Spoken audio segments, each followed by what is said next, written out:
8:24 de la mañana y a esta hora vamos a presentarles nuestra entrevista del día. Ya nos acompaña el congresista Modesto Julca, a quien le agradecemos su participación el día de hoy en CNC Matinal. Congresista, usted está promoviendo pues una propuesta acorde con las políticas esbozadas por el actual gobierno.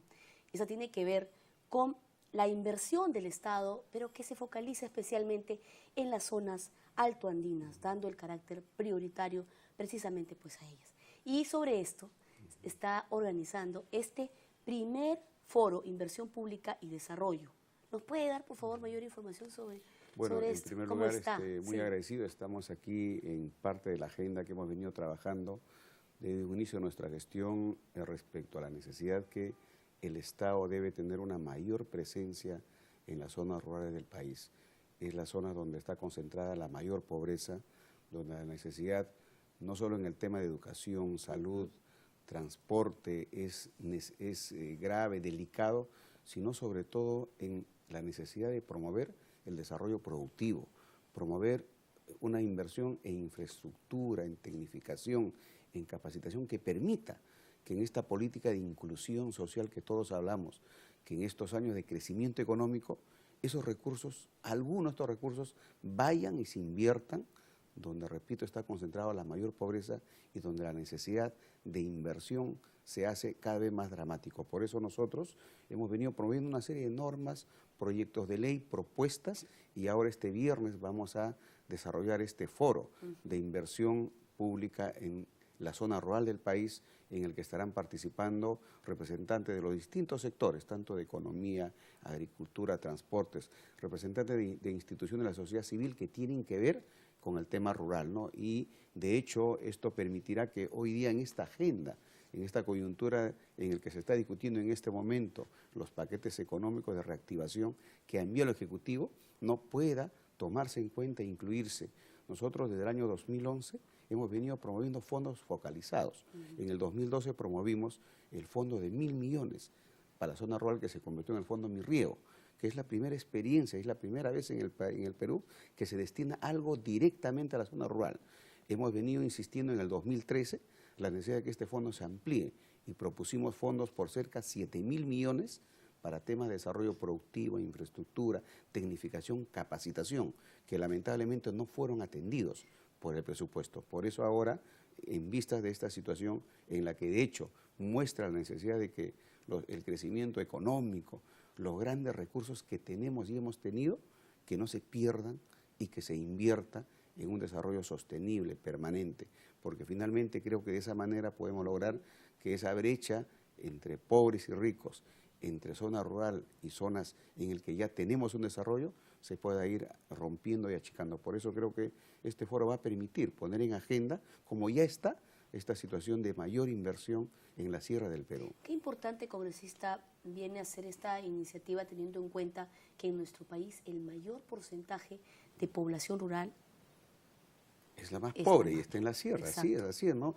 Eso lo corroboran estudios, investigaciones y más aún en esta política en la que decimos todos, nosotros incluyendo el gobierno de inclusión social, necesitamos crecimiento real, sostenible, permanente. Y para eso no son suficientes los programas sociales. Es necesario inversión, repito, en desarrollo productivo, en infraestructura. Y ahí creo que está la clave. Nosotros hemos venido planteando, hemos hecho llegar documentos, oficios, desde el presidente a los ministros, haciendo ver la necesidad de hacer un shock de inversiones en la zona rural del país. Y creo que es el momento ahora. Para hacer estos microproyectos, para impulsar estos microproyectos en estas zonas, ¿se tendría que hacer algún cambio a la legislación actual? No hay necesidad. Nosotros, por ejemplo, promovimos un proyecto de ley que finalmente fue revisado, discutido en el Congreso y fue aprobado, ¿no? Una ley que salió en enero del 2014 que dice Ley que declara de interés nacional y necesidad y utilidad pública la construcción y mejoramiento de infraestructura de riego para la ampliación de la frontera agrícola en la sierra del país. O sea, ya hay normas, ya existen instituciones, está Agricultura, Agrorural, Foncodes, Agroideas, Procompite. Tenemos una serie de estructuras en el gobierno central y en los gobiernos locales y distritales que deberían de entrar en una acción integrada, en una acción focalizada pero directa y masiva.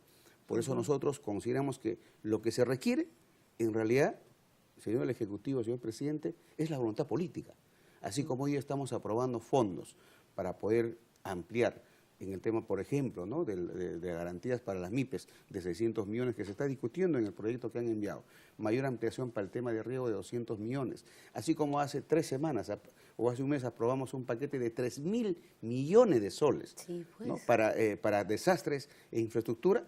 Oiga, ¿por qué no podemos aplicar 3.000, 4.000, 5.000 millones para la zona rural del país, que es donde la necesidad es mucha mayor? La inversión del Estado ha estado concentrada en la costa, en grandes proyectos de infraestructura, de riego, ampliación de frontera agrícola, y que ha generado un crecimiento en la agroexportación, pero mayormente ha favorecido a grandes empresarios. Y muy bien, porque ha permitido el crecimiento. Estamos invirtiendo en mucha infraestructura masiva, nacional, pero ¿qué es de la inversión para los pequeños agricultores rurales? ¿Qué es de la inversión para los pequeños campesinos? Pero inversión masiva, inversión focalizada, y eso es lo que estamos proponiendo. ¿Cuándo se realiza este foro congresista? Este foro es, bueno, la invitación, ¿no? Bueno, es este viernes 27, ¿no?, desde las 10 de la mañana en el Porras Barnechea. Repito, va a haber participación. Hemos invitado no solamente como ponentes a representantes de casi todas las instituciones, sino sobre todo está dirigido a alcaldes, a dirigentes, a líderes, y esperemos, repito, que en lo que se está debatiendo hoy día en la Comisión de Economía y Fiscalización y luego en el Pleno, también podamos reiterar que es necesario que el Estado, el gobierno, vuelque su mirada en una propuesta de desarrollo productivo en la Sierra del Perú, como repito, que es donde ya el drama de mayor inversión en infraestructura, capacitación, tecnificación, mercados, ya se hace sumamente grave. O sea, ya no solo es una necesidad, sino se convierte en una gravedad. Es como el tema de corrupción, es como el tema de inseguridad. Se está advirtiendo, se advirtió lo que iba a pasar. No se tomaron medidas en su momento. Esto es lo que está pasando, a mi parecer, en que el Estado no está mirando y focalizando y priorizando la inversión en la zona rural del país. En ese sentido, usted hablaba de corrupción y no podemos dejar de tocar con usted este asunto, bueno, que nos ha mantenido y que nos mantiene expectantes durante todas estas últimas semanas, creo que ya un mes, ¿no? Es el tema de los gobiernos regionales, congresista.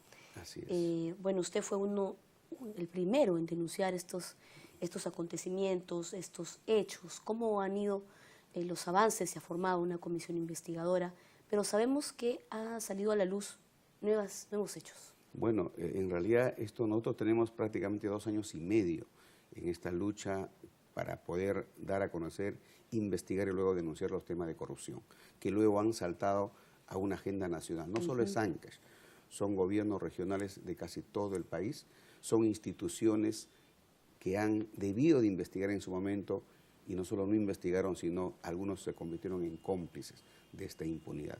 Pero creo que hemos logrado mover todo el sistema de administración de justicia. Creo que las entidades como Fiscalía, Poder Judicial, Contraloría, Procuradurías, el mismo Congreso está asumiendo acciones que debemos de mantener y continuar para dar resultados concretos.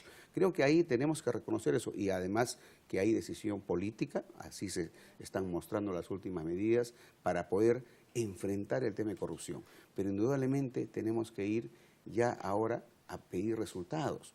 O sea, hay comisión investigadora de Ancash, se acaba de conformar la comisión investigadora del caso Orellana, ¿no? Existen las acciones de la Contraloría, la Procuraduría y el Poder Judicial, pero necesitamos resultados. Y en ese sentido nosotros estamos insistiendo en que se realice un trabajo integral, coordinado, porque resulta que el tema de corrupción ya no es solo corrupción, es sicariato, es delincuencia, es chantaje, ahora lavado de activos, narcotráfico, y todo eso dentro de un sistema en el que los tentáculos, en el que las relaciones de todos estos que manejan el crimen organizado, de estas mafias, tienen vinculación y tienen relaciones con muchas instituciones y personajes que en vez de investigar, en vez de denunciar, lo que han hecho es apañar. Lo que han hecho es, en muchos casos, y lo decimos directamente, ser cómplices de muchos de estos actos. ¿Considera usted entonces que no se ha avanzado lo suficiente en este caso? Bueno, yo creo que el tema tiene que ser sostenible y permanente. O sea, lo que ha habido es un destape. Lo que a partir de la muerte de Ezequiel Nolasco el 14 de marzo se ha conocido, se ha agendado, se ha mediatizado y de hecho hay acciones que se han tomado, pero necesitamos resultados. Y esto además debe ser, repito, un tema integral. Nosotros propusimos al presidente de la República para que en Consejo de Estado nombre una suerte de comisión de coordinación de lucha contra la corrupción, en el que estén involucrados todas las instituciones, para que pueda haber una agenda, un plan que existe pero que se aplique. Hemos pedido al CAN, que es la comisión, existe un Consejo Anticorrupción Nacional que lo preside el Premier.